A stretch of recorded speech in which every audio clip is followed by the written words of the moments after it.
सच प्रखर श्रीवास्तव के साथ सोमवार से शुक्रवार शाम 7:30 बजे।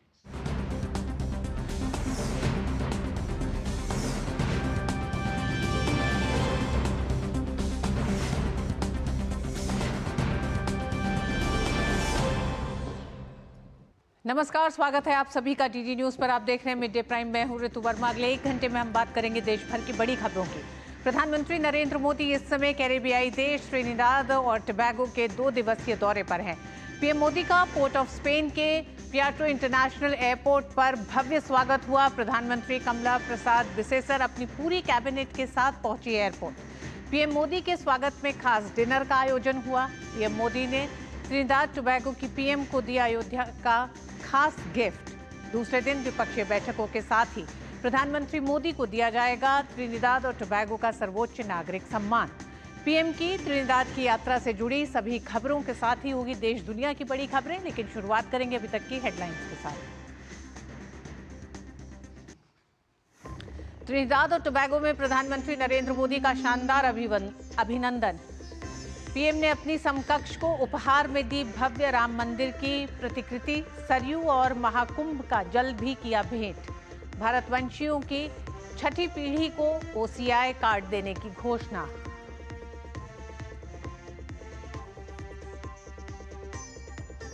प्रधानमंत्री मोदी को दिया जाएगा ट्रिनिदाद टोबैगो का सर्वोच्च नागरिक सम्मान। प्रधानमंत्री कमला प्रसाद बिसेसर ने पीएम मोदी को बताया सर्वाधिक सम्मानित नेता। आज दोनों देशों के बीच होगी द्विपक्षीय वार्ता।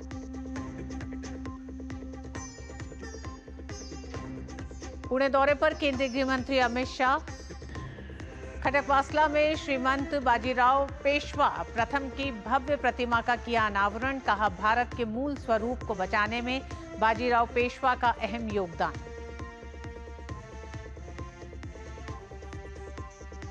राष्ट्रपति द्रौपदी मुर्मू ने किया डूरंड कप के 134वें संस्करण की ट्रॉफी का अनावरण। कहा, खेल समाज में एकीकरण का करता है काम। पश्चिम बंगाल, असम, मेघालय, मणिपुर और झारखंड होंगे डूरंड कप के मेजबान राज्य। श्री अमरनाथ यात्रा के दूसरे दिन भी दिखा श्रद्धालुओं में जोश। तीर्थयात्रियों के लिए सुरक्षा और सुविधा के लिए किए गए हैं सभी जरूरी इंतजाम।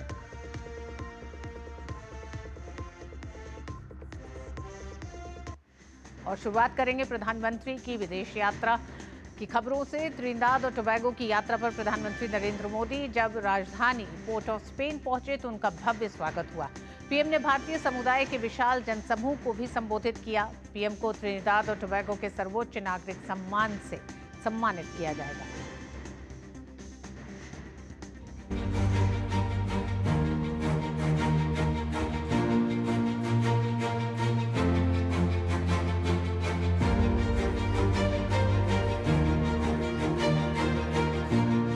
ट्रिनिदाद और टोबैगो यात्रा पर पोर्ट ऑफ स्पेन पहुंचे प्रधानमंत्री नरेंद्र मोदी का शानदार अभिनंदन। पीएम के स्वागत के लिए वहां की प्रधानमंत्री कमला प्रसाद बिसेसर अपने मंत्रिमंडल के साथ मौजूद थीं।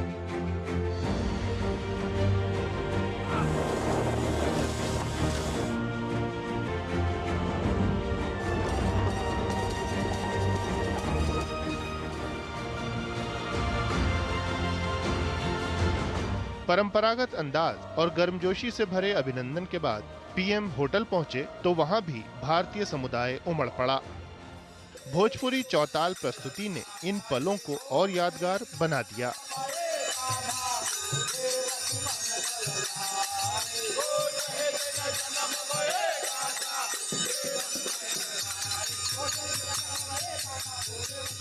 पीएम ने पोर्ट ऑफ स्पेन में विशाल भारतीय जनसमूह को संबोधित किया। कार्यक्रम में ट्रिनिदाद और टोबैगो की प्रधानमंत्री भी शरीक हुईं। ऐलान किया कि उनका देश पीएम मोदी को अपना सर्वोच्च नागरिक सम्मान प्रदान करेगा। पीएम ने इसके लिए आभार जताया। पीएम ने ट्रिनिदाद और टोबैगो के विकास में भारतीय समुदाय के योगदान को सराहा। साथ ही घोषणा की कि वहां रह रही भारतीय समुदाय की छठी पीढ़ी को ओसीआई कार्ड प्रदान किए जाएंगे। I am happy to announce that OCI cards will now be given to the 6th generation of the Indian diaspora in Trinidad and Tobago.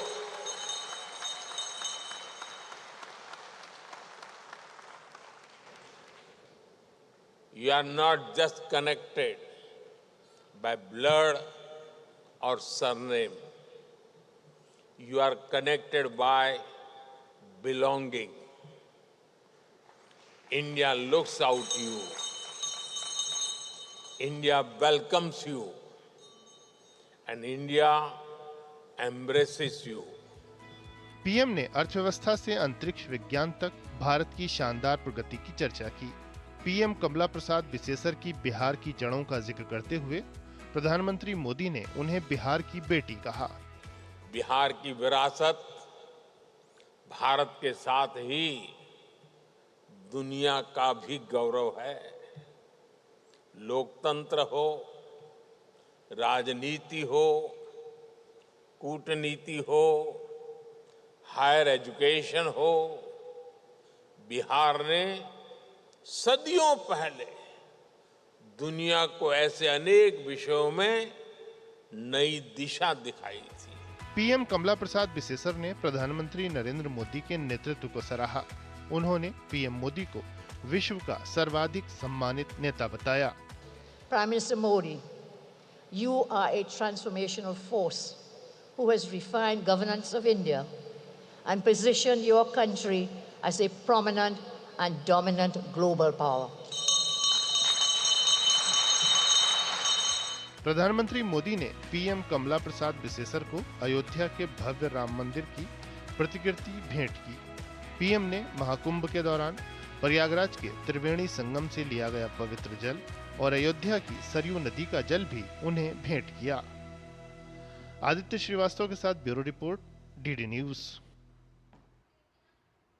प्रधानमंत्री नरेंद्र मोदी इस समय त्रिनिदाद और टोबैगो की यात्रा पर हैं। 5 देशों की यात्रा के ये उनका दूसरा चरण है।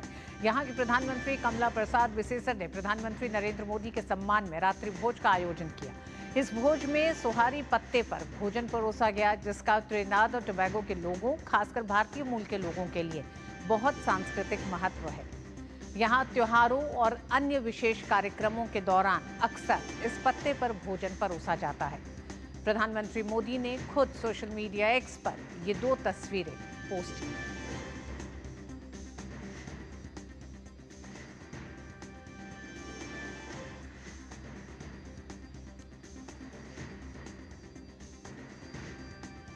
प्रधानमंत्री नरेंद्र मोदी ने त्रिनिदाद टोबैगो की राजधानी पोर्ट ऑफ स्पेन में भारतीय समुदाय को संबोधित किया, जिससे लोगों में खासा उत्साह देखा गया है। प्रधानमंत्री से मिलने के बाद भारतवंशियों ने इसे एक सपने को साकार होने जैसा बताया। हमारे संवाददाता आदित्य श्रीवास्तव ने कार्यक्रम में हिस्सा लेने वाले लोगों से उनका अनुभव जाना। ये उत्साह प्रधानमंत्री नरेंद्र मोदी को देखने के बाद का है।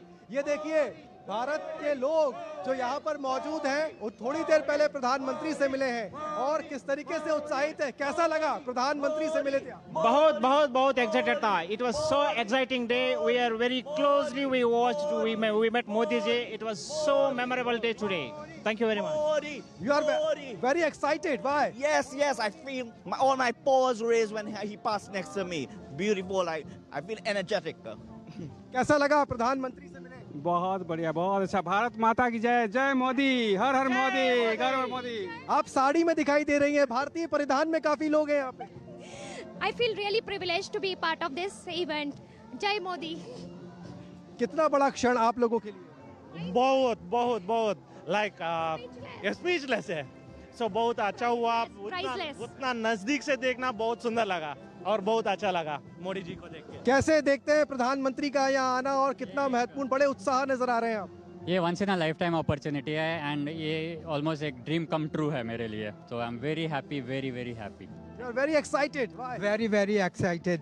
Thank you, Modi ji, for gracing us with your splendid presence here in Trinidad today. Thank you again and again. Why you came here? Was very excited to see him for where he came and where he become now Prime Minister of India. That's really tremendous. And the shoes he wore when he was going to school, he had no shoes. And he used to take the chalk and color his shoes to get it white. That impressed me such a great deal. That is humility. Beautiful. क्या excitement आपका? House your excitement? Very much. Great. It's such a great guy, great man come to this country.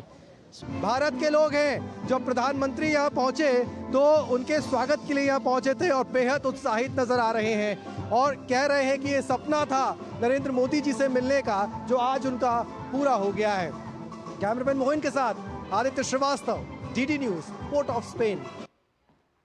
PM Modi से मुलाकात के बाद भारतीय समुदाय के लोगों ने जमकर उनकी तारीफ की। उनका कहना था कि प्रधानमंत्री ने यहां आकर उन्हें गौरवान्वित महसूस कराया है। जिस तरह उन्होंने भारत की उपलब्धियों के बारे में जानकारी दी, इससे उनका सीना चौड़ा हो गया। पोर्ट ऑफ स्पेन में प्रधानमंत्री नरेंद्र मोदी को सुनने के लिए तमाम भारत की जड़ों से जुड़े हुए लोग हैं वो पहुंचे, भारतीय पहुंचे और उनको प्रधानमंत्री नरेंद्र मोदी ने जब संबोधित किया तो काफी उत्साहित नजर आए, गौरवान्वित महसूस करते हुए नजर आए। कुछ लोग हैं हमारे साथ, आइए उनसे बातचीत करते हैं और जानते हैं कि कोई केरल से है, कोई साउथ से है, कोई दिल्ली से है, कोई अलग अलग जगहों से।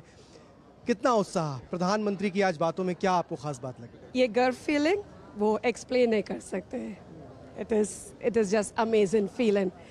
मैं यहाँ पे 10 साल से हूँ, मेरे को बहुत ही गर्व है यहाँ पे एक being a Indian citizen in Trinidad. I am very proud, very proud. प्रधानमंत्री ने इतिहास बताया, त्रिनिदाद टोबैगो के कई लोगों के नाम लिए जो जिनकी जड़ें भारत में रही हैं, चाहे वो क्रिकेट के हों, साहित्य के हों, राजनीति के हों, सब नाम लिए और भारत के साथ कनेक्ट को बताया। प्रधानमंत्री की इस यात्रा को आपको क्या लगता है ये आने वाले समय में और संबंधों को कैसे मजबूत करेगी?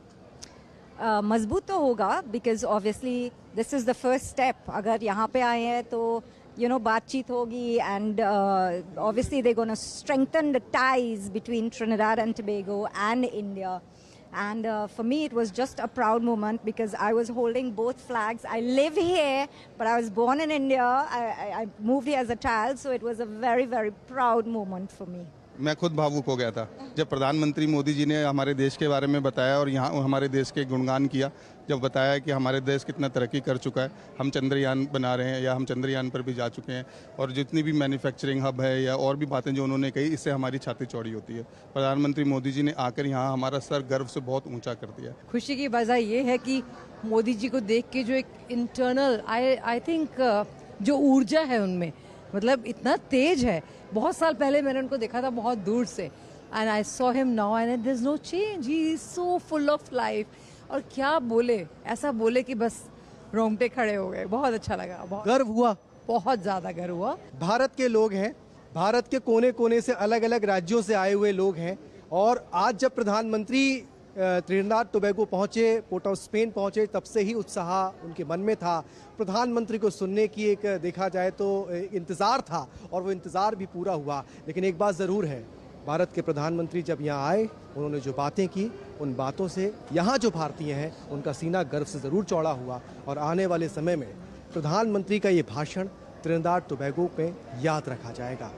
कैमरामैन मोहित उइके के साथ Aditya Shrivastava, port of Spain. Bharat और त्रिनिदाद के संबंध बेहद पुराने हैं, प्राचीन हैं, साझा विरासत है दोनों ही देशों की। क्यों ऐसा कहा जाता है कि इन दोनों के देशों के संबंध एक लंबे अरसे से साझा विरासत, साझा इतिहास को बयां करते हैं? उसका कारण यह है, भारत और त्रिनिदाद टोबैगो के 180 साल पुराने संबंध हैं। इन 180 साल पुराने संबंधों में 180 साल पहले गिरमिटिया मजदूर पहुंचे थे, यानी कि बिहार, उत्तर प्रदेश से तमाम लोग मजदूर के तौर पर ट्रिनिडाद टोबैगो पहुंचे थे। राष्ट्रपति और प्रधानमंत्री समेत 40% भारतीय मूल की आबादी है ट्रिनिडाद और टोबैगो की। बड़ी बात इसमें यह भी है कि आज की तारीख में जब हम भारत के संबंध तमाम देशों के साथ देख रहे हैं तो ये वो ऐसा देश है जिसमें सिर्फ राजनयिक संबंध ही नहीं बल्कि इतिहास और विरासत भी जोड़ता है। 1999 के बाद भारतीय प्रधानमंत्री की ये पहली यात्रा है। दोनों देशों के बीच गहरे ऐतिहासिक, सांस्कृतिक और आर्थिक संबंध रहे हैं। त्रिनिदाद और टोबैगो में भारतीय मजदूरों की पहली बार पहुंचने की 18वीं वर्षगांठ भी मनाई जा रही है। 180वीं वर्षगांठ इस साल मनाई जा रही है। 1969 में नई दिल्ली में त्रिनिदाद और टोबैगो के उच्चायोग की स्थापना हुई थी और दोनों देश गुट निरपेक्ष आंदोलन और राष्ट्रमंडल के सदस्य हैं। भारत और त्रिनिदाद के आर्थिक संबंध भी मजबूत रहे हैं और आज होने वाली द्विपक्षीय बैठक में इन संबंधों को एक नई ऊंचाई मिलेगी। व्यापार वर्षों से स्थिर और सकारात्मक रहा है दोनों देशों के बीच। साथ ही दोनों देशों ने एक दूसरे को मोस्ट फेवर्ड नेशन का दर्जा दिया है। 2000 करोड़ रुपए का दोनों देशों के बीच ट्रेड है, जिसमें भारत का निर्यात 1400 करोड़ रुपए का है। भारत वाहन, रोलिंग स्टॉक, लोहा, तमाम ये चीजें त्रिनिदाद से निर्यात करता है, तो वहीं त्रिनिदाद से भारत में खनिज, ईंधन, तेल, लोहा, इस्पात, अयस्क, एल्यूमिनियम का आयात होता है। भारत के यूपीआई को अपनाने वाला पहला कैरिबियाई देश भी त्रिनिदाद और टोबैगो है। तो संबंध बेहद पुराने हैं, बेहद अहम प्रधानमंत्री नरेंद्र मोदी की ये यात्रा है। इस यात्रा में आज प्रधानमंत्री नरेंद्र मोदी को त्रिनिदाद और टोबैगो का सर्वोच्च सम्मान दिया जाएगा, उससे सम्मानित किया जाएगा। साथ ही प्रधानमंत्री की इस पूरी यात्रा पर और चर्चा करने के लिए त्रिनिदाद और टोबैगो के पूर्व भारतीय उच्चायोग वीरेंद्र गुप्ता हमारे साथ मौजूद हैं। आपका बहुत बहुत स्वागत है। सबसे पहले तो आपसे हम यही जानना चाहेंगे कि इस यात्रा को आप किस तरह से दोनों देशों के ऐतिहासिक, सांस्कृतिक और सदियों पुराने संबंधों में भी इसे एक मील का पत्थर कहा जा रहा है प्रधानमंत्री नरेंद्र मोदी की इस यात्रा को, तो क्या मायने आप बड़े देखते हैं? देखिए, बहुत अहम विजिट है और बहुत सारे देश हैं जिससे इंडिया का अच्छे रिलेशंस हैं, but Trinidad is very special क्योंकि ट्रिनिडाद में जो पॉपुलेशन है उसकी 50% इंडियन ओरिजिन के, और वो इतना अटैच्ड और इमोशनल फीलिंग है उनके दिमाग, उनके दिल में कि जो वहां पे अगर रहे हैं तभी समझ सकते हैं। बाकी हमारे प्रवासी तो बहुत देशों में हैं, लेकिन जो गिरमिटिया कंट्रीज में हैं, जो इंडेंचर्ड वर्कर्स की तरह से आए, तो उन्होंने जो है वो इंडिया को अपने दिल से निकाला नहीं, इंडिया को दिल में जोड़ लिया और उस याद से जुड़े रहे। तो जो ट्रिनिडाद में रहने वाले लोग बाग हैं उनके लिए बहुत ही इंपॉर्टेंट ओकेजन है। 25 साल से हमारे कोई प्राइम मिनिस्टर नहीं गए हैं। मुझे लगता है कि बड़ी एनामुलस सिचुएशन है क्योंकि ट्रिनिडाद कैरिबियन कंट्रीज में एक प्रमुख इकोनॉमी है, लार्जेस्ट इकोनॉमी है। ट्रिनिडाद में काफी ऑयल एंड गैस होता है, तो उस वजह से उनकी इकोनॉमी का साइज 10-15 बिलियन डॉलर्स का साइज है। और किसी भी वक्त में अगर हमको ग्लोबल स्ट्रक्चर में अगर हमको ज्यादा साख जमानी है, जैसे कहते हैं हम यूएन सिक्योरिटी काउंसिल की परमानेंट मेंबरशिप चाहिए हमको, तो उसके लिए नंबर्स स्टैक अप करने पड़ेंगे।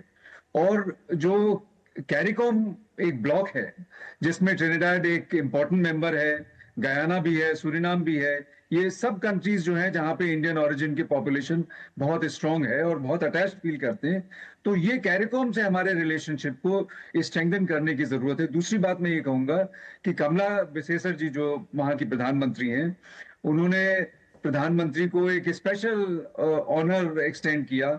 ऐसा नहीं होता है अक्सर करके कि एयरपोर्ट पे प्राइम मिनिस्टर खुद जाएं, कैबिनेट कॉलीग्स के साथ में जाएं और इतना भव्य इमोशनल वेलकम हो। तो ये इस बात को दिखाता है कि ट्रिनिडाद में इंडिया एक स्पेशल कंट्री, और हमारे लिए भी ट्रिनिडाद एक बहुत स्पेशल कंट्री है। कूटनीतिक लिहाज से अगर हम पूछे तो कैरिबियाई द्वीप समूहों में बेहद सशक्त अर्थव्यवस्थाओं में से एक है ट्रिनिडाद। ऐसे में भारत की अगर आप ग्लोबल कूटनीति को देखते हैं, डिप्लोमेसी को देखते हैं, उसमें आप इस पूरी यात्रा को किस तरह से देखते हैं? आने वाले समय में ग्लोबल ऑर्डर जिस तरह से बदल रहा है, कई बड़ी ऐसी चुनौतियां हैं जिनका सामना करना है, उसमें आप त्रिनिदाद और भारत के संबंधों को और खासकर प्रधानमंत्री की इस यात्रा को कैसे देखते हैं? देखिए, प्रधानमंत्री मोदी जी ने डायस्पोरा को एक अपनी फॉरेन पॉलिसी का एक बहुत ही इंपॉर्टेंट अंग बना लिया है, और जहां पे भी जाते हैं डायस्पोरा को मिलते हैं, डायस्पोरा का कनेक्ट जो है वो लेवरेज कर रहे हैं। काफी ऐसे देश हैं, जैसे अमेरिका में 4-5 मिलियन हमारी इंडियन पॉपुलेशन है और वहां पे पॉलिटिक्स में अच्छा खासा हिस्सा है। नाउ इंडिया का पॉलिटिकल रिलेशनशिप अमेरिका जैसे कंट्रीज में, इंग्लैंड में, फ्रांस में, सब जगहों पे वहां पे हमारी इंपॉर्टेंट डायस्पोरा है। ट्रिनिडाद में वो उस स्तर की बात नहीं है, लेकिन हमको ये बहुत जरूरी है कि जहां पे हमारे इंडियन ओरिजिन के लोग बाग हैं उनको प्रोत्साहन दें, हम उनको विजिट करें, उनको निगलेक्ट नहीं करना चाहिए। उनको इंपॉर्टेंस देना चाहिए। और इससे सारे भारतवंशियों को, चाहे वो ट्रिनिडाड में हो, चाहे अमेरिका में, आज जहां पे भी भारतवंशी हैं, वो जो इस प्रोग्राम को देखते हैं या टेलीविजन पे सुनते हैं या न्यूज देखते हैं, वो बहुत गौरवान्वित महसूस करते हैं इस बात के लिए कि अब भारत सरकार और प्राइम मिनिस्टर मोदी खुद जो है वो भारतीय ओरिजिन के लोग बागों को एक इंपॉर्टेंस दे रहे हैं। तो ये मेरा ख्याल है बहुत सही मैसेज जाता है, क्योंकि at some point in time हम इंडियन कम्युनिटी, इंडियन ओरिजिन के लोग बागे हैं, उनको लेवरेज किया जा सकता है, उनका इस्तेमाल किया जा सकता है, वो हमारी मदद कर सकते हैं इंडिया की गुडविल बढ़ाने के लिए।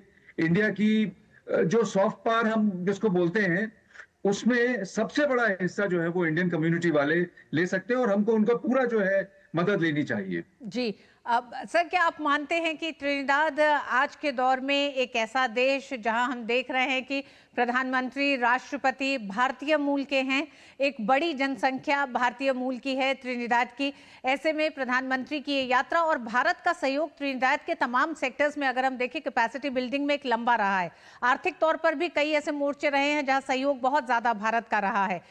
आज द्विपक्षीय बैठकों के बाद आपको क्या लगता है कि दोनों देशों के बीच वो कौन से नए सेक्टर्स हो सकते हैं जिसमें सहयोग को और आगे बढ़ाया जा सकता है? यानी सांस्कृतिक और ऐतिहासिक विरासत के दो देश, त्रिनिदाद से भारत के संबंध आर्थिक मोर्चे पे किस तरह से और मजबूत होते हुए आगे बढ़ सकते हैं? देखिए, एनर्जी सेक्टर में हमारा कोऑपरेशन हो सकता है। ट्रिनिडाद एक important oil and gas producer है, काफी एलएनजी बनती है और भिन्न भिन्न देशों में निर्यात होती है उसकी। तो हम भी ऐसा एक्सप्लोर कर सकते हैं, क्योंकि हम निरंतर अपने एनर्जी सोर्सेस को डाइवर्सिफाई कर रहे हैं। सिर्फ मिडिल ईस्ट पे डिपेंडेंस हमारी ठीक नहीं है, और हम दूसरी जगहों पे अफ्रीका से लेते हैं सामान, लैटिन अमेरिका में है, तो ट्रिनिडाड को उस डायरेक्शन में देखा जा सकता है। ट्रिनिडाड ऑल्सो एक अपने को खुद डाइवर्सिफाई कर रहा है रिन्यूएबल एनर्जी के क्षेत्र में, और रिन्यूएबल एनर्जी के क्षेत्र में इंडिया ने बहुत काम किया है। तो रिन्यूएबल एनर्जी मुझे लगता है कि एक और जो है वो इम्पोर्टेंट एक एरिया है। जब मैं वहां पे था एम्बेसडर, तो मैंने आईटी सेक्टर में प्रमोशन किया, और आईटी सेक्टर में इंडिया तो लीडिंग पोजीशन पे है, और वहां पे जो ट्रिनिडाड के जो प्रोमिनेंट बिजनेस ग्रुप्स थे और बाकी जनता थी और बाकी गवर्नमेंट भी, उन लोगों ने बहुत वेलकम किया। मुझे लगता है कि ये आईटी का area, IT and IT enabled services का एरिया, जिसमें इंडिया एक लीडिंग उसमें पोजीशन में है, उसमें भी हमको बहुत पहल लेनी चाहिए, और बहुत उम्मीदें हैं। पोटेंशियल मुझे लगता है कि कल्चरल, सांस्कृतिक संबंध तो हमारे हैं ही बहुत अच्छे, पीपल टू पीपल कनेक्ट बहुत अच्छे हैं, वो सब चीजें। लेकिन अब इसको हमें वक्त आ गया है कि एक इकोनॉमिक लेवल पे बहुत बढ़ाएं। $250 मिलियन की हमारी बायलैटरल ट्रेड है, बट वो कुछ नहीं है। मुझे लगता है कि हमको टारगेट लगाना चाहिए कि हम $1 बिलियन का ट्रेड ले जाएंगे, और पॉसिबल है बहुत सारे एरियाज में, डिफरेंट एरियाज में हम कोऑर्डिनेट कर सकते हैं। फार्मास्यूटिकल इज अनदर एरिया, जो कि ट्रिनिडाड में हम सारे देशों में फार्मास्यूटिकल भेज रहे हैं, तो ट्रिनिडाड में भी हमको फोकस करना चाहिए। जी सर, अंत में आपसे जानना चाहेंगे, प्रधानमंत्री जहां एक तरफ कूटनीतिक ऐतिहासिक रिश्तों के साथ पहुंचे त्रिनिदाद, तो वहीं भारत की उन तमाम भावनाओं के साथ उस साझी विरासत के उपहार को भी लेकर पहुंचे त्रिनिदाद, जहां उन्होंने जब अयोध्या का सरयू का जल दिया और महाकुंभ का जल भेंट किया प्रधानमंत्री को। प्रधानमंत्री ने जिस भव्य एक तरह से एक स्वागत के साथ प्रधानमंत्री का एयरपोर्ट पे अभिनंदन किया, ये आप किस तरह से देखते हैं कि दोनों तरफ से, दोनों ही देश और खासकर त्रिनिदाद की अगर हम बात करें, तो कुछ उम्मीदें लगा के भारत से वो बैठा है, वो क्या उम्मीदें हैं? क्योंकि वो आपके दौर से लेकर अभी तक क्या उम्मीदें हैं जो पूरी नहीं है, और अब उन्हें लगता है कि एक अलग नेतृत्व के साथ भारत से उन उम्मीदों को पूरा करने का एक आश्वासन मिल सकता है? देखिए, बहुत प्रोत्साहन उनको मिला है प्रधानमंत्री की तरफ से। हिंदुस्तान हमेशा ही जो है वहां पे अच्छी प्रेजेंस है और हम अच्छे रिलेशनशिप रखते हैं, लेकिन अगर प्रधानमंत्री की विजिट हो तो उनको, जनता को बहुत प्रोत्साहन मिलता है, कल्चरली बहुत कनेक्टेड है। तो प्रधानमंत्री ने जो राम टेम्पल का रेप्लिका दिया वहां पे, मेरा ख्याल है बहुत ही एक सिंबॉलिक और अच्छी गिफ्ट है। लोग बाग वहां पे भारतीय संस्कृति और हिंदू धर्म से बहुत अटैच्ड हैं। मुझको वहां पे जब मैं रहता था तो कई सारे प्रतिष्ठित लोग बाग वो इंडिया जाते थे और उसके बाद आके बोलते थे कि एम्बेसडर साहब हम थोड़े से डिसअपॉइंटेड हुए, क्योंकि लगता है कि इंडिया में इंडियन कल्चर भूल गए हैं लोग बाग। तो इस तरह से वो जो है लोग बाग इंडियन कल्चर से इतने जुड़े हुए हैं कि प्रधानमंत्री ने जो कल्चरल बातों की चर्चा करी और कल्चर उनको एक्नॉलेज किया। देखिए, हमारे एक टाइम में था कि हमने डायस्पोरा को स्ट्रेटिफाई किया। हमने कहा कि जो डायस्पोरा में जो अमेरिका में रहता है वो बहुत प्रधान है, उसको हमें ज्यादा इंपॉर्टेंस देनी चाहिए। लेकिन ये गलत है, क्योंकि हमारे लिए जो डायस्पोरा के सारे बच्चे जो हैं और जो भारतवंशी हैं सब हमारे लिए बराबर है। अगर आप इमोशनल अटैचमेंट की बात करें, अगर आप बहुत प्रेम और मोहब्बत की बात करें, तो जो प्रेम और मोहब्बत इंडिया के लिए गिरमिटिया कंट्रीज में है वो मैं दावे से कह सकता हूं कहीं नहीं मिलेगा। अमेरिका में नहीं मिलेगा, जर्मनी में नहीं मिलेगा, क्योंकि वहां पे लोग बाग अपने अपने कामों में बहुत व्यस्त हैं, मटेरियलिस्टिक हो गए थोड़े बहुत। लेकिन ट्रिनिडाड में अनरेमिटेड लव एंड अफेक्शन, एक इमोशनल अटैचमेंट है, तो उसको सराहने की जरूरत है। और अगर हमने जैसे सराहा, तो इतने सारे देश हैं जहां पे इतनी डायस्पोरा है, वो खुद आगे बढ़ के, जैसे आपने ही प्रोग्राम में बताया और दूसरे आपके संवाददाता ने बताया कि वहां के जो लोग बाग हैं, इंडियन लोग बाग हैं, इतने गौरवान्वित महसूस कर रहे हैं। तो ये उनकी बहुत ट्रू फीलिंग्स हैं और प्रधानमंत्री की विजिट जो है उसको रिस्पॉन्ड करती है, जो हमारी अच्छी फीलिंग्स हैं। बिल्कुल सर, जिस तरह से आप कह रहे हैं, एक लंबा इंतजार ट्रिनिडाद के लोगों ने भी किया है भारतीय प्रधानमंत्री का ट्रिनिडाद में पहुंचने का। प्रधानमंत्री नरेंद्र मोदी अपने साथ सिर्फ एक तरह से कूटनीति और डिप्लोमेसी के साथ ही नहीं, बल्कि भारत की तमाम उस भावना के साथ, उस जुड़ाव के साथ भी ट्रिनिडाद की धरती पर पहुंचे हैं, जहां लोगों ने उस जुड़ाव को महसूस किया है। लोग उस जुड़ाव से अपने आप को जोड़ रहे हैं और वो इसलिए सबसे ज्यादा उत्साहित हैं प्रधानमंत्री की इस यात्रा से। बहुत बहुत धन्यवाद आपका हमारे साथ जुड़ने के लिए इस विशेष खास चर्चा में। और मिड डे प्राइम में वक्त एक छोटे से ब्रेक का, देखते रहिए डीडी न्यूज।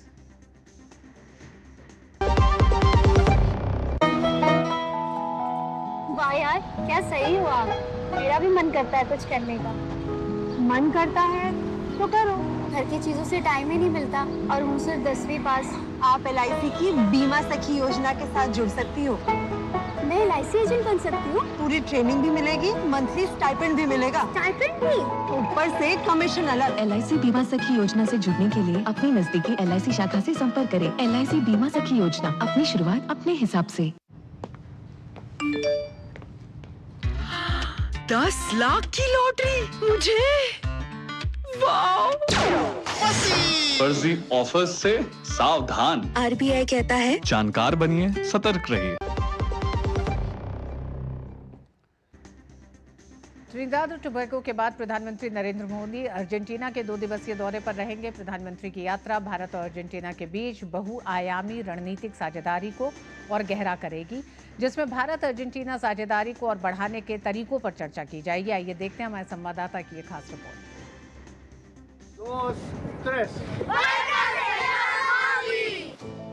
प्रधानमंत्री नरेंद्र मोदी 2 दिन की आधिकारिक यात्रा पर 4 और 5 जुलाई को अर्जेंटीना में होंगे, जो लैटिन अमेरिका के साथ भारत के रिश्तों को मजबूत करने की दिशा में एक बड़ा कदम है। यह 57 साल में किसी भारतीय प्रधानमंत्री की पहली द्विपक्षीय यात्रा है, जो इसे ऐतिहासिक बनाती है। प्रधानमंत्री का यहाँ आना अपने में ही एक संवाद है, जो कि बता रहा है कि हमारा रिश्ता अर्जेंटीना से कितना महत्वपूर्ण है। हमारा रिश्ता अर्जेंटीना के साथ मल्टी फेसेटेड है। सभी तरह के कार्यों में हम इनके साथ एक रिश्ता रखते हैं। इस यात्रा के दौरान पीएम मोदी अर्जेंटीना के राष्ट्रपति के साथ द्विपक्षीय वार्ता करेंगे। The Prime Minister's visit to Argentina comes at a particularly significant time as Argentina is undertaking major economic reforms, somewhat similar to those India went through in the past. Both leaders will, of course, discuss subjects of economic and trade interest to further strengthen bilateral relations. 2019 में Bharat Argentina के रिश्तों को रणनीतिक साझेदारी का दर्जा दिया गया था। अर्जेंटीना में रेयर अर्थ एलिमेंट्स के विशाल भंडार हैं, जो भारत की स्वच्छ ऊर्जा की जरूरतों के लिए महत्वपूर्ण हैं। अर्जेंटीना दुनिया के लिथियम ट्रायंगल का हिस्सा है। चिली और बोलीविया के साथ भारत के स्वच्छ ऊर्जा मिशन में अर्जेंटीना एक अहम साझेदार बन रहा है। अर्जेंटीना के पास दुनिया के दूसरे सबसे बड़े शेल गैस और चौथे सबसे बड़े शेल ऑयल भंडार हैं। भारत की टेलीमेडिसिन और डिजिटल हेल्थ केयर तकनीक अर्जेंटीना के दूरदराज के इलाकों में सस्ते और स्केलेबल मॉडल के जरिए मेडिकल सुविधाएं बढ़ाने में मदद कर सकती है। रक्षा, अंतरिक्ष, IT और डिजिटल पब्लिक इंफ्रास्ट्रक्चर में भारत की प्रगति अर्जेंटीना के लिए मूल्यवान विशेषज्ञता और अवसर प्रदान करती है। India is a country that has been growing economically so much, especially since you adopted the reforms opening the economy and adopting the rules of the market economy and open economies, and especially in this decade under the leadership of Prime Minister Modi. Argentina यात्रा के दौरान PM Modi Argentina के राष्ट्रीय नायक general जोस दे Sen Martin को श्रद्धांजलि देंगे। ये कदम भारत के स्वतंत्रता और राष्ट्रीय गौरव जैसे साझा मूल्यों के प्रति सम्मान को दर्शाता है। प्रधानमंत्री नरेंद्र मोदी का अर्जेंटीना दौरा दोनों देशों के बीच में एक नए अध्याय की शुरुआत करेगा। भारत और अर्जेंटीना का फोकस इस बात पर होगा कि कैसे स्वच्छ ऊर्जा, व्यापार और साथ ही साथ बेहतर सुरक्षा संबंधों को और ज्यादा बढ़ावा दिया जा सके। ये महज एक द्विपक्षीय दौरा नहीं है, ये इस बात को भी दर्शाता है कि कैसे ग्लोबल साउथ के देश एक साथ आ रहे हैं बेहतर भविष्य बनाने की दिशा के अंदर, और भारत और अर्जेंटीना इसके अंदर एक बेहतर साझेदार हैं। कैमरा पर्सन के राणा के साथ अरुण शर्मा, दूरदर्शन न्यूज, अर्जेंटीना। और अर्जेंटीना में पीएम मोदी की यात्रा को लेकर हमारे संवाददाता अरुण शर्मा ने अर्जेंटीना में भारत के राजदूत अजनीश कुमार से खास बातचीत की।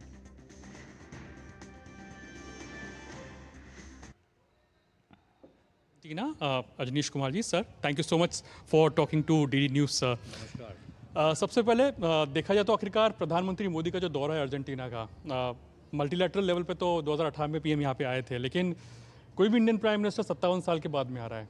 क्या इंपॉर्टेंस है इस विजिट की अगर आप देखा जाए तो? प्रधानमंत्री का यहाँ आना अपने में ही एक संवाद है जो कि बता रहा है कि हमारा रिश्ता अर्जेंटीना से कितना महत्वपूर्ण है। सभी तरह के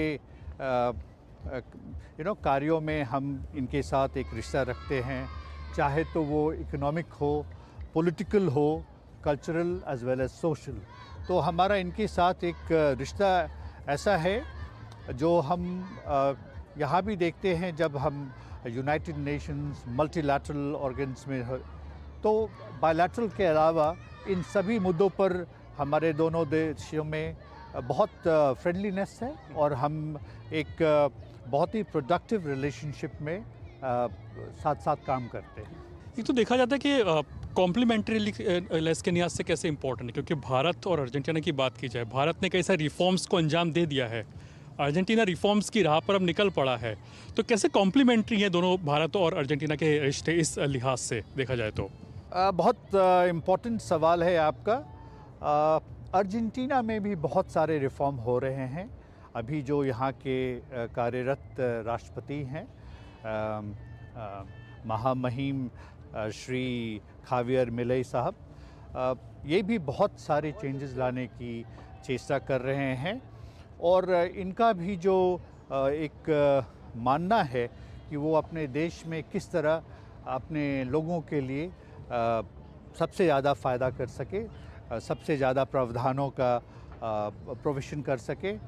और जैसा हमारे देश में आदरणीय प्रधानमंत्री के तीसरे कार्यकाल में भी हो रहा है, 2 कार्यकाल में तो बहुत कुछ हो चुका है, इस देश में भी ऐसा बहुत कुछ है जो हिंदुस्तान की उदाहरण के रूप में यहाँ भी प्रेषित किया जा सकता है, जैसे हमारा डिजिटल मॉडल। भारत एक तरह से ग्रीन इंफ्रास्ट्रक्चर, ग्रीन कैपेसिटीज़ को बिल्ड कर रहा है और अर्जेंटीना जो कहते हैं कि एक जो लिथियम ट्रायंगल है, जो रेयर अर्थ मिनरल का एक इम्पॉर्टेंट पार्ट है, वो एक तरह से उसके लिए काफ़ी इंपॉर्टेंट कहा जा सकता है। तो पीएम मोदी जब अर्जेंटीना के दौरे पर होंगे तो रेयर अर्थ मिनरल के लिहाज से, लिथियम के लिहाज से क्या कुछ एक्सप्लोर होगा दोनों देशों के बीच में?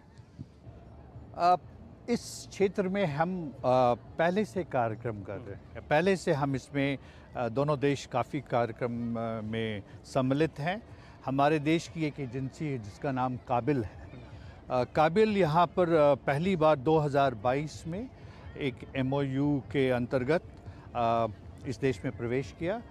2024 में उन्हें 5 ब्लॉक्स मिले हैं और उस पर वो लिथियम प्रोस्पेक्ट्स कर रहे हैं। और लिथियम ही क्यों, इस देश के पास और भी अलग खनिज हैं और मेरा मानना है जैसा कि जो हमारी पहली जॉइंट वर्किंग ग्रुप मीटिंग में जो इसी साल जनवरी में हुई थी, जैसा उसका अपना एक रूपरेखा तैयार किया गया है, उसके अंतर्गत 2 वर्किंग ग्रुप स्टैब्लिश किए जाएंगे एंड उसमें हम सिर्फ माइनिंग ही नहीं, हम जॉइंट माइनिंग की भी बातें करें, हम साथ साथ कैसे एक्सप्लोर करें, कैसे उसको चेंज करें, कन्वर्ट करें into minerals which can be exported, जिसको हम वापस हिंदुस्तान ले जा सके। तो यस, बहुत सारी ऐसी पॉसिबिलिटीज़ है इस देश के साथ और हमारा मानना है कि आगे के सालों में हम इस देश के साथ इस दिशा में बहुत ज़्यादा काम कर सकेंगे। शुक्रिया अजीश जी हमसे बात करने के लिए। तो साफ तौर पर रजनीश कुमार कहते हुए कि प्रधानमंत्री नरेंद्र मोदी का जो अर्जेंटीना का दौरा है कई मायनों में महत्वपूर्ण रहने जा रहा है, चाहे तो व्यापारिक दृष्टि से देखें, रणनीतिक साझेदारी तौर पर देखें या फिर पीपल टू पीपल कनेक्ट को बढ़ावा देने की दिशा से, हर तरह के जो एंगल है उस पर निगाहें रहेंगी और जाहिर सी बात है कि जो द्विपक्षीय संबंध है उनको कहीं ना कहीं बढ़ावा मिलेगा। कैमरा पर्सन विनय कुमार के साथ अरुण शर्मा, दूरदर्शन न्यूज़, अर्जेंटीना। और रांची में सावित्रीबाई फूले राष्ट्रीय महिला एवं बाल विकास संस्थान का उद्घाटन समारोह केंद्रीय मंत्री अन्नपूर्णा देवी संबोधित इस समय कर रही हैं समारोह को। स्तर का संस्थान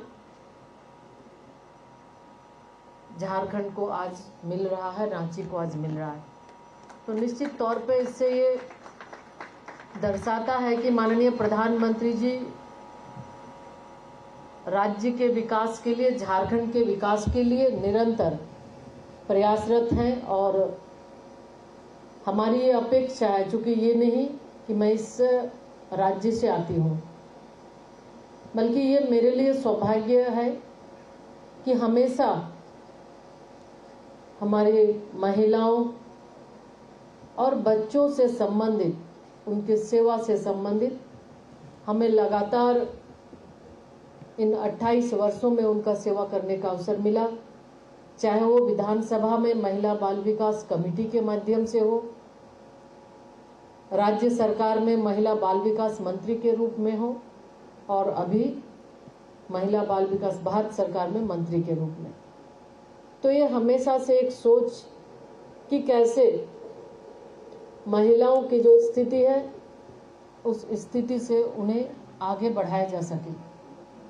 तो आज इन 11 वर्षों में जब महिला सशक्तिकरण की बात करते हैं तो हम आदरणीय प्रधानमंत्री जी की जिस तरह से महिला सशक्तिकरण की दिशा में जो उनकी सोच है, उनको आगे ले जाने के लिए कि आज जो विकसित भारत का जो संकल्प है, उस संकल्प को सिद्धि तक पहुंचाने में हमारी बहनें आगे बढ़कर साथ निभा रही है और आगे बढ़कर काम कर रही है। साथियों, यह अवसर सिर्फ एक उद्घाटन का नहीं है, बल्कि यह एक विचार, एक विश्वास और एक विजन को हकीकत में बदलने का भी दिन है। क्योंकि जब हम एक महिला की सुरक्षा और बच्चे की मुस्कान को विश्वास में बदलते हैं, तब हम भारत के उज्जवल भविष्य की नींव भी रखते हैं। और यह संस्थान, जिसे जैसा पहले बताया, राष्ट्रीय जन सहयोग एवं बाल विकास संस्थान के नाम से जाना जाता था, इसकी स्थापना 1966 में भारत सरकार के महिला बाल विकास मंत्रालय की ओर से किया गया था और इसकी पहचान बाल विकास, मातृ देखभाल और सामाजिक कल्याण जैसे कार्यक्रमों के लिए अनुसंधान, प्रशिक्षण और नीति नियोजन के एक महत्वपूर्ण स्तंभ के रूप में है। साथियों, दिल्ली में मुख्यालय और देश के 5 अन्य क्षेत्रीय केंद्रों के बाद रांची को मिलाकर ये 6ठा केंद्र है और ये नया सेंटर बिहार, झारखंड, उड़ीसा और पश्चिम बंगाल जैसे राज्यों की जरूरतों को ध्यान में रखते हुए स्थानीय भाषा, स्थानीय संस्कृति के संदर्भों में कार्य करेगा। यह केंद्र न केवल ट्रेनिंग देगा, बल्कि नीतिगत बदलावों की आउटलाइन तैयार करने में भी मदद करेगा। इस केंद्र का उद्देश्य सबका साथ, सबका विकास की हमारी अटूट प्रतिबद्धता का भी ये प्रतीक है। साथियों, ये वर्ष हमारे लिए अत्यंत महत्वपूर्ण है क्योंकि ये भगवान बिरसा मुंडा जी की 150वीं जन्म जयंती का जनजाति गौरव दिवस के रूप में भी हम सभी मनाए हैं। और उन्हीं के आदर्शों पर आगे बढ़ते हुए माननीय प्रधानमंत्री श्री नरेंद्र मोदी जी के नेतृत्व में यह कर्तव्य काल वह समय है जब हमें 2047 तक भारत को विकसित राष्ट्र बनाने के संकल्प को साथ लेकर आगे बढ़ना है। पिछले एक दशक में हमारी सरकार ने वुमेन डेवलपमेंट के लक्ष्य से एक कदम आगे बढ़ते हुए वुमेन लेड डेवलपमेंट की राह पर कदम आगे बढ़ाए हैं और हम एक नया इतिहास ही नहीं बल्कि नया भविष्य भी लिख रहे हैं। महिला बाल विकास मंत्रालय द्वारा इंडो जर्मन कोऑपरेशन प्रोजेक्ट के अंतर्गत कि जो अभी हम सबने जो हमारी बच्चियां हैं उनसे हम लोगों ने सुना, तो उन किशोरियों को वोकेशनल और स्किल ट्रेनिंग का भी कार्यक्रम चलाया जा रहा है। और इस प्रोजेक्ट का उद्देश्य मल्टी स्टेक होल्डर कोलैबोरेशन को बढ़ावा देकर एक स्थायी इकोसिस्टम का निर्माण भी करना है, जो हमारी युवा बेटियों को उनके फ्यूचर डेवलपमेंट और आत्मनिर्भरता के लिए एक आवश्यक स्किल और अवसर भी प्रदान करेगा। और ये अभी हम लोग 2-3-4 बच्चियों से हम लोगों ने सुना भी कि कितनी बदलाव उसके जीवन में इस ट्रेनिंग के बाद आया है। और इसको और आगे बढ़ाते हुए हम सभी अभी स्किल डेवलपमेंट के साथ ही एक नव्या जो हमारी स्कीम है उसके माध्यम से भी हम ये और आइए खबरों में आगे बढ़ते हैं। दुनिया भर में सामाजिक मुद्दों, जनमत और जनसांख्यिकी रुझानों पर ध्यान केंद्रित करने वाली प्यू रिसर्च सेंटर के नवीनतम रिपोर्ट के अनुसार भारत उन देशों में शामिल है जहां लोकतंत्र से संतुष्टि का स्तर सबसे अधिक है। प्यू सर्वेक्षण के अनुसार भारत में 74% लोग लोकतंत्र से संतुष्ट पाए गए, जबकि जापान में केवल 24% लोगों ने संतुष्टि जताई, जो सबसे कम है। ये सर्वेक्षण भारत की लोकतांत्रिक और आर्थिक स्थिति को लेकर सकारात्मक छवि प्रस्तुत करता है, जो वैश्विक संदर्भ में इसे एक मजबूत लोकतंत्र के रूप में स्थापित करता है। भारत, इंडोनेशिया, मेक्सिको, नीदरलैंड और स्वीडन उन देशों में शामिल है जहां लोग अपने लोकतांत्रिक अधिकारों को पूरी तरह उनको निभाते हैं। और मिड डे प्राइम में वक्त एक छोटे से ब्रेक का। LIC लाया है unit linked insurance plan index plus. जीवन बीमा पाइए और निफ्टी स्टॉक्स के साथ अपने मार्केट रिटर्न्स को तेजी से बढ़ाइए। इस अट्रैक्टिव कॉम्बिनेशन के साथ अपना कल सुरक्षित कीजिए। सिर्फ 2500 रुपए मंथली प्रीमियम से शुरुआत कीजिए। आज ही LICindia.in पर जाएं। जो लक्ष्य चुना था समझ आने लगा है। GLA यूनिवर्सिटी, उच्च लक्ष्य की निश्चित प्राप्ति। जम्मू कश्मीर में श्री अमरनाथ यात्रा का आज दूसरा दिन है। आज सुबह पहलगाम के नुनवान बेस कैंप से श्रद्धालुओं का एक जत्था आज बाबा बर्फानी के दर्शन के लिए रवाना हुआ है। अमरनाथ यात्रा में शामिल होने के लिए देश के कई हिस्से से लोग आए हैं। श्री अमरनाथ जी के दर्शन के लिए श्रद्धालुओं में खासा उत्साह देखा गया। 38 दिनों तक चलने वाली इस यात्रा का समापन 9 अगस्त को सावन पूर्णिमा के दिन होगा। कश्मीर जोन के IGP विधि कुमार बिरदी ने कहा है कि अमरनाथ यात्रा के लिए काफ़ी सुरक्षा व्यवस्था की गई है। काफ़ी सुगमता से, सरलता से और सुरक्षा के साथ अमरनाथ यात्रा हो रही है।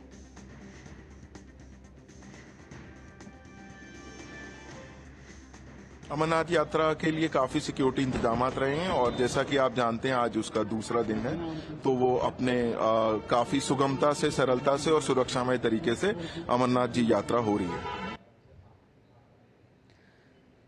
अमरनाथ यात्रा शुरू होने से जम्मू कश्मीर की अर्थव्यवस्था को मजबूती मिली है। बाजार में पैसे का प्रभाव बढ़ने से पर्यटन और होटल व्यवसाय से जुड़े धंधों की कमाई में वृद्धि दर्ज की गई है। यात्रा से जुड़े रेहड़ी पटरी, dry fruit, hotel, tour and travel, पिट्ठू, पालकी, इन तमाम व्यवसायों की कमाई में उछाल से व्यापारी वर्ग खुश है।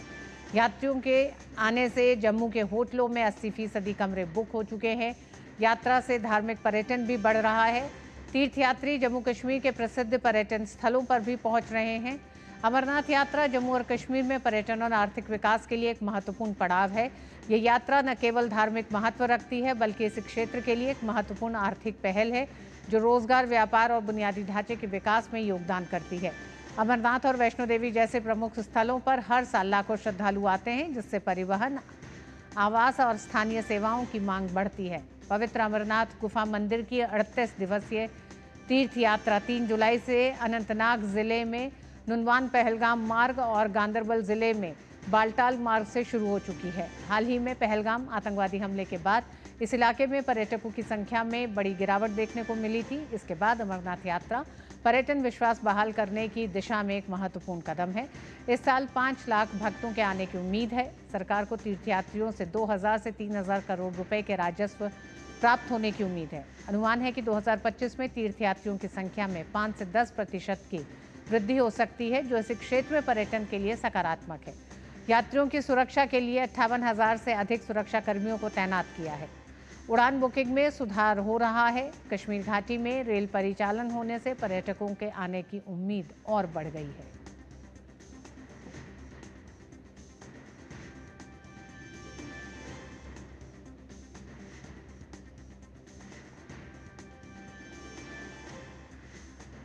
अश्वनी हमारे साथ अमरनाथ यात्रा पर और जानकारी के साथ जुड़ गए हैं। दूसरा दिन है अश्वनी, पहलगाम में मौजूद हैं आप।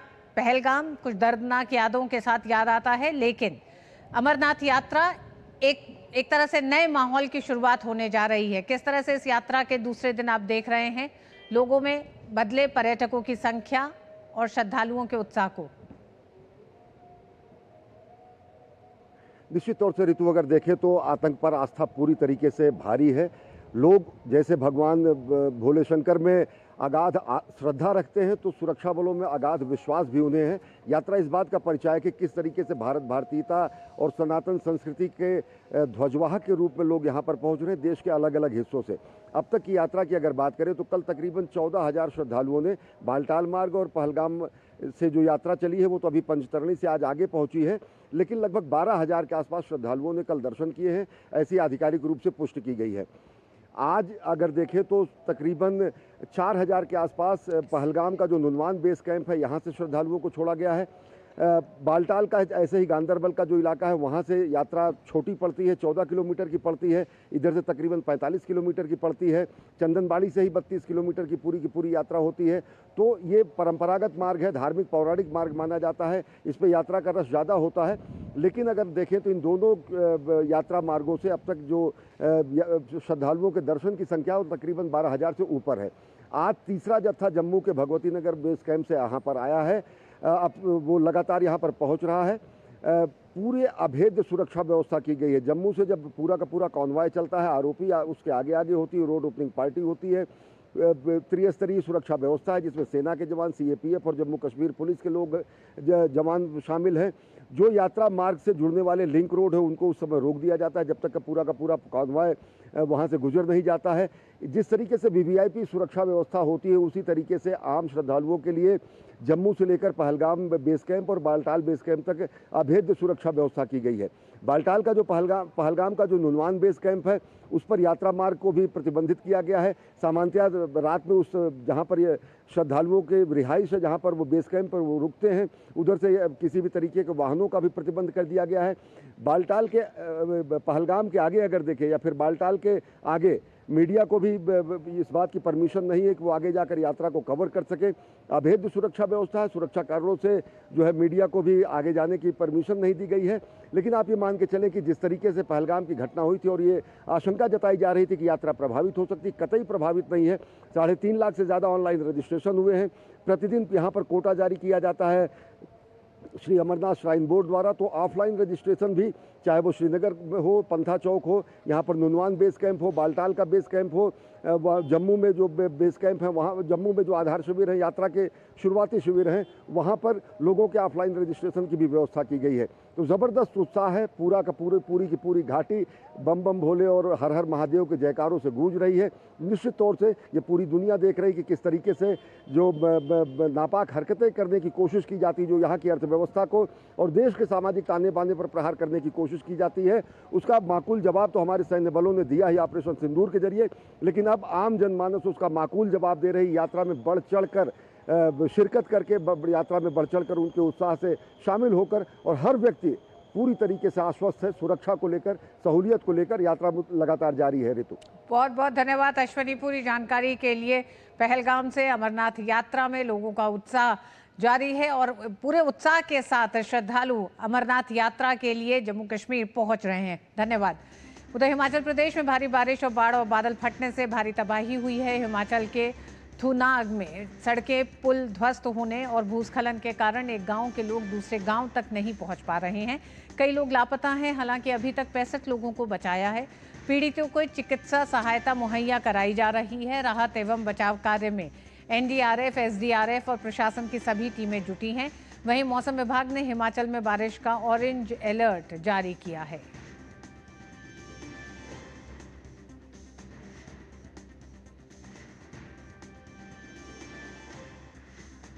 केंद्रीय गृह मंत्री अमित शाह ने सोशल मीडिया प्लेटफॉर्म एक्स पर जानकारी दी कि देश के विभिन्न हिस्सों में भारी बारिश के मद्देनजर गुजरात, हिमाचल प्रदेश, राजस्थान, उत्तराखंड और छत्तीसगढ़ के मुख्यमंत्रियों से बात की। राज्यों में पर्याप्त संख्या में एनडीआरएफ की टीमें तैनात की गई हैं और आवश्यकता पड़ने पर भी और बल भेजा जा सकता है। उन्हें केंद्र सरकार की ओर से हर संभव सहायता का आश्वासन दिया।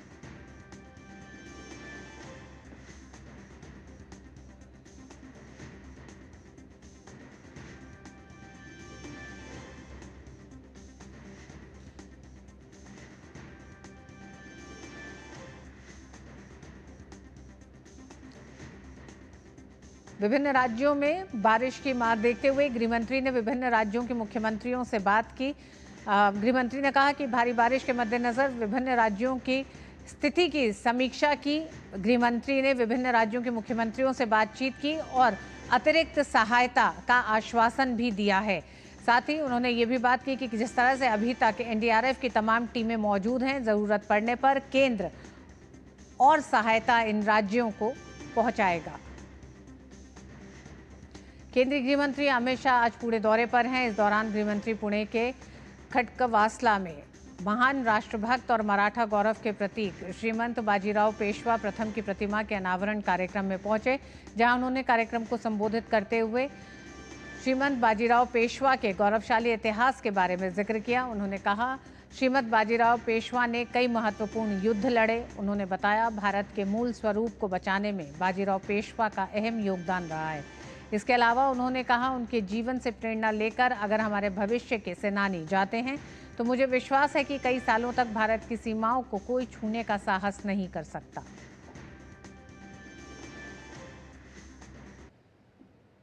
युद्ध में व्यूह रचना का महत्व,